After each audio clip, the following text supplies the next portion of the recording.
These 2-meter sticks represent railroad tracks. If train wheels were cylindrical, they wouldn't stay on the tracks very well. Any slight deviation from being centered, and they roll right off.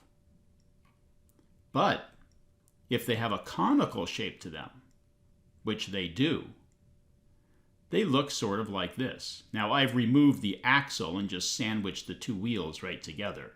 But that's the shape they have. They're smaller diameter on the outside and larger on the center. Watch how these steer towards the center of the track.